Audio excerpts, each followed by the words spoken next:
One of my customers asked me a great question the other day. They said, Mike, how did you build a ball python breeding project when you first started out? And I said, well, I've always had a passion for ball pythons. It started when I was 12 years old, and this passion is what propelled me to want to breed them. Once I realized I wanted to breed ball pythons, I knew I needed to start doing some research. The first thing I wanted to research was all the different morphs. There are so many different morphs. I wanted to learn the difference between recessive genes, incomplete dominant genes. I also wanted to learn about superforms and allelic combinations. Once I had an understanding of these things, it was time to start picking out my favorite looking snakes. This was the fun part. I started searching the web for all different sorts of ball python morphs and combinations. I was looking on Instagram, YouTube, Morph Market, you name it, where you could find ball pythons.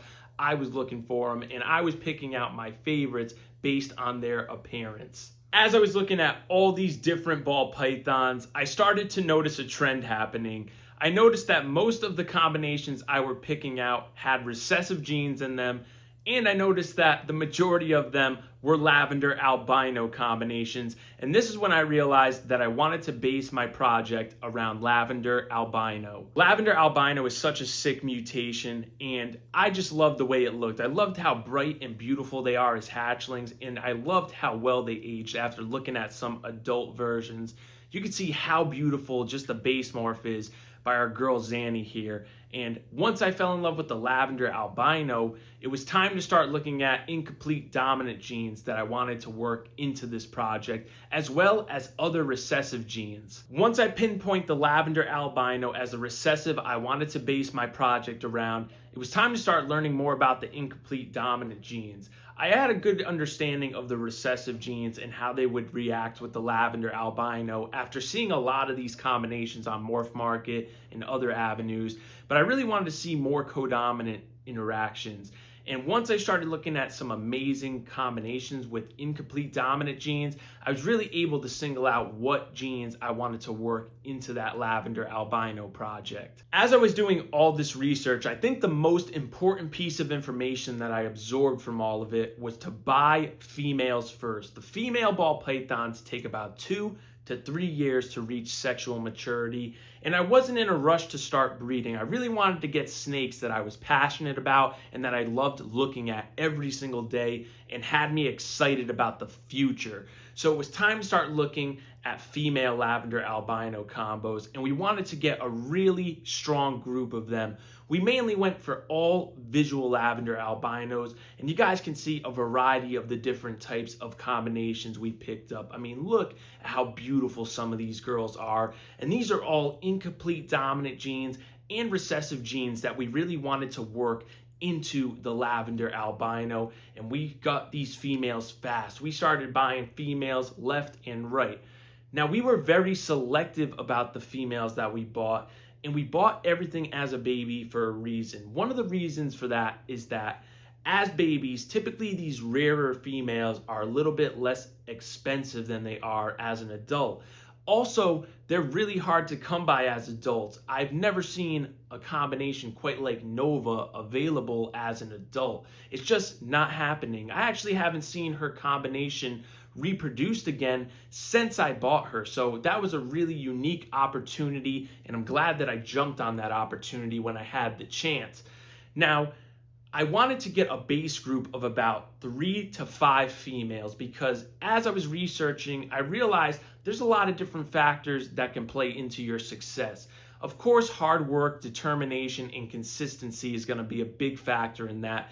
But these are living animals. They have their own agendas and they go based off of their own instincts.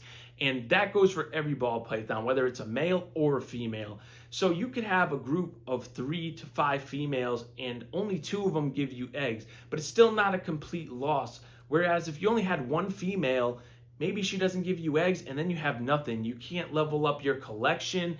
You can't have any holdbacks, and you don't have anything to sell to get some money to reinvest. So this was really important when I was building the project. I wanted to get a really good number of females and something that was manageable for me. And I think buying snakes as babies is a huge advantage, specifically females, because it gave me more time to figure out what direction I wanted to go in with the project.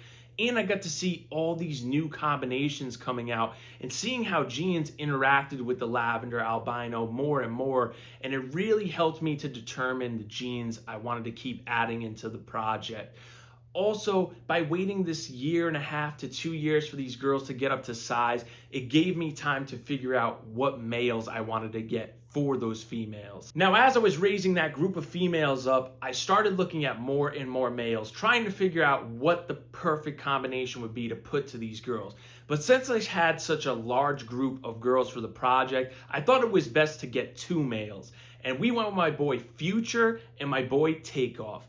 Now, when it comes to the male, I really wanted to focus on getting the most powerful male I could put to these girls to make combinations that we've never seen before.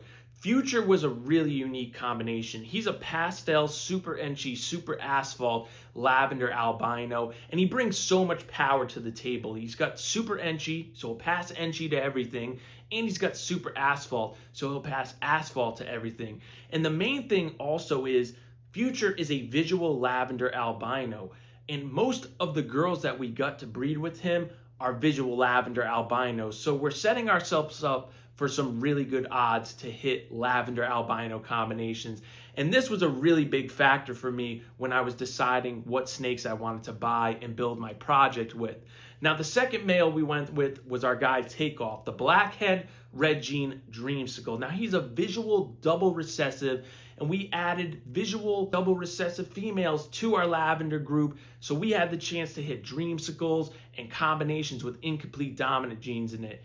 So after getting these 2 males, I felt that the project was really strong and I was digging the direction that it was going in. And that's pretty much how I build every project here at Balls of Fury, and I certainly couldn't have done it without the help of my team, the Recessive Gang, Darius, AJ, and Dre. Those guys have great input on genes that they want to work into the projects, and I definitely love hearing what they have to say. So big shout out to those guys. I couldn't have done this without them for sure. And the cool thing about that lavender albino project is that most of those snakes we bought are now up to breeding size.